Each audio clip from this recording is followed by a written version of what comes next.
Welcome to BC study circle. నేను మీ Nagaraj sir. Yes, ఈరోజు తెలంగాణలో ఒక ప్రత్యేక దినంగా మనం చెప్పుకోవచ్చు. ఏంటి ఈరోజు? ఏప్రిల్ 27. ఈ తెలంగాణ ఉద్యమ నేపథ్యంలో ఒక ప్రత్యేకమైనటువంటి దినోత్సవంగా మనం చెప్పవచ్చు. ఎందుకు అంటే తెలంగాణ రాష్ట్రోద్యమంలో ఎన్నో రాజకీయ పార్టీలు తొలి దశలో కానీ మన దేశంలో కానీ వచ్చాయి. కానీ ఒక ప్రత్యేక నేపథ్యం, తెలంగాణ రాష్ట్ర సాధన కోసం ఏర్పడినటువంటి ఒకే ఒక పార్టీకి మనం చెప్పొచ్చు, అదే తెలంగాణ రాష్ట్ర సమితి అని చెప్పొచ్చు. మరి ఈ పార్టీ పుట్టుక ఎప్పుడు జరిగింది అంటే మనం చూడొచ్చు 2001 ఏప్రిల్ 27వ తారీఖున జరిగింది.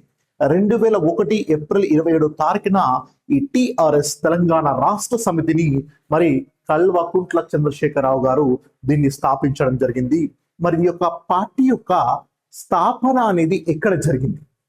మరి తొలి దశ ఉద్యమ నాయకుడైనటువంటి కొండా లక్ష్మణ్ బాపూజీ, ఈ కొండా లక్ష్మణ్ బాపూజీ వారి యొక్క స్వగృహానికి ఒక పేరు ఉంది. ఆ స్వగృహమే జలదృశ్యం. ఆ జలదృశ్యంలో పురుడు పోసుకున్నటువంటి పార్టీయే ఈ యొక్క టిఆర్ఎస్ తెలంగాణ రాష్ట్ర సమితి అని చెప్తున్నాం. మరి ఈ పార్టీ యొక్క లక్ష్యం ఏంటంటే తెలంగాణ రాష్ట్ర సాధనే ఈ పార్టీ యొక్క లక్ష్యంగా మనము చెప్పడం జరుగుతుంది. మరి ఈ పార్టీని ఏర్పాటు చేసినటువంటి కల్వకుంట్ల చంద్రశేఖరరావు గారు మరి ఎన్నో 2001 నుంచి మరి 2014 వరకు కూడా ఎన్నో ఉద్యమాలు చేసినటువంటి నేపథ్యంలో మరి ఈ యొక్క టిఆర్ఎస్ పార్టీ మరి తెలంగాణ మలిదశ ఉద్యమంలో జేఏసీలో ముఖ్య పాత్ర వహించినటువంటి పార్టీగా మనం చెప్పవచ్చు. మరి ఈ పార్టీ స్థాపనలో మరి ఎంతో మంది నాయకులు పాల్గొనడం జరిగింది. నాయని నరసింహారావు గారు కానీ, అదేవిధంగా ప్రొఫెసర్ జయశంకర్ గారు కానీ, మరి ఎంతో మంది నాయకులు ఈ పార్టీ పుట్టుకలో నేపథ్యం వహించిన వారు అని చెప్పొచ్చు. మరి ఈ పార్టీ జెండాను చూసినట్లయితే చూడొచ్చు మనము గులాబీ రంగు జెండా. ఈ గులాబీ రంగు జెండాలో 10 జిల్లాల తెలంగాణ మ్యాపే ఈ యొక్క టిఆర్ఎస్ పార్టీ యొక్క చిహ్నంగా మనం చెప్పొచ్చు. మరి ఎన్నికల్లోకి వెళ్ళినప్పుడు ఈ టిఆర్ఎస్ పార్టీ యొక్క గుర్తు ఏది అంటే అది కారు అని చెప్పొచ్చు. వీరి యొక్క పార్టీ గుర్తు వచ్చేసి కారు, పార్టీ ఎన్నికల గుర్తు వచ్చేసి కారు, పార్టీ గుర్తు వచ్చేసి ఈ యొక్క గులాబీ రంగు జెండా మధ్యలో ఉన్నటువంటి తెలంగాణ మ్యాప్ అని చెప్పొచ్చు. మరి ఈ విధంగా 2001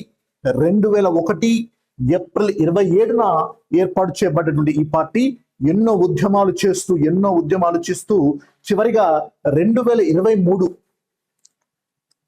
పార్టీ ఏర్పడినటువంటి ఉద్యమ నేపథ్యమే తెలంగాణ రాష్ట్ర సాధన.